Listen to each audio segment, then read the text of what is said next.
Hello, Facebook. It's me, Jennifer Nett, the owner of Nett Realty Group.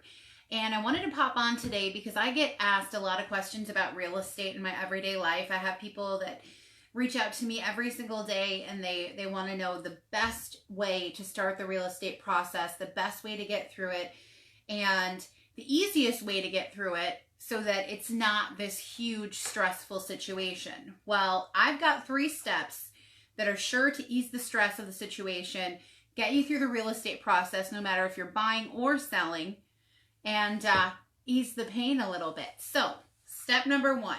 Number 1 is very important. You want to interview a few real estate agents, and you want to pick one that you want to work with. And then once you do that, you can literally set up that relationship with them. They know what you want. They know what they're looking for. And you're not divulging too much personal information about your finances, what price range you're looking in, etc. Because what a lot of people don't understand is when they're just randomly going to open houses and they're sharing all this information, that realtor is not tied to you in any specific way. You know they're a realtor because you're attending their open house, but they're not tied to you. They have, no ethical standing with you to the fact that if they have a house listed and you want to write an offer, they might know more details than they should about your situation, that you're trying to purchase that house and what your goal is, maybe even what your top dollar is. Some people just don't realize how important and vital that step is. So if that's you and you're out attending all these open houses and you're calling like 30 different realtor signs to see houses, take a step back, stop, and really lock down one agent that stood out to you that you feel comfortable working with. And that's a real key here, that whenever I work with a repeat home buyer, that's usually the first thing that gets brought up is the first time around, they weren't comfortable with the realtor, they weren't comfortable with the lender, they weren't comfortable with some part of the process because they didn't feel like they could ask questions. So it's imperative that you meet with a few realtors, you talk to a few realtors, and you really hone in on who's going to represent you the best way throughout the entire process. Step number 2, you probably saw it coming. You're going to want to talk with the lender because at the end of the day, you really want to know what house you're approved for, what price range you can purchase in, and it's not all about that price range. I never ask my clients, what are you approved up to? I always ask my clients, what's your monthly budget? What type of mortgage payment can you afford per month? And we start looking in those price ranges because you really want to set yourself up for success and not failure. And sometimes people get into a house payment that, on paper it shows they can afford it just great, but in real life, stuff happens. So we want to set you up for success in the future. So talk with the lender, same standards apply as your realtor. Pick someone you feel comfortable with. The rates are good. The service is good. They're going to be there to answer your questions. That's very important.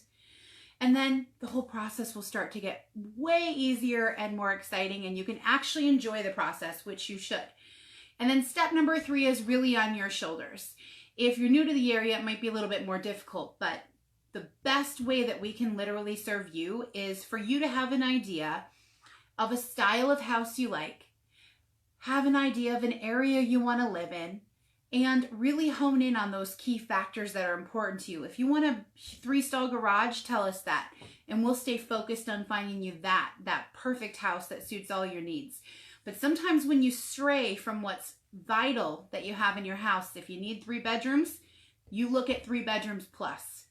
Don't stray away from whatever that objective is. And the times where I see people struggle a little bit and get a little stressed out is when they are kind of all over the place. So your realtor and your lender can definitely help you kind of hone in on what's important to you, what you should be looking at, and all those factors, but really have a plan. Know what kind of house you want, know the number of bedrooms, know what's really important to you. If you like to cook, you might want a nice big kitchen. If you have animals or you love to grill and barbecue and all that stuff, like most Midwesterners do, then you might want a nice fenced backyard. So keep those top of mind, set your goals, set your standard right from the beginning so that everyone can come together and work as a team. So at the end of the day, these 3 easy steps are going to help you succeed in the real estate process, whether you're buying or selling. Hone in on those factors that are important to you, and let's get looking. If you haven't partnered with a realtor yet and you're thinking about buying or selling, feel free to reach out to me. I'd love to talk with you about the process and how simple we can make it. I'm always here to answer your questions. So if you need anything, comment below, send me a message, or give me a phone call. I'm happy to help. But there's my 3 easy tasks, my 3 easy steps.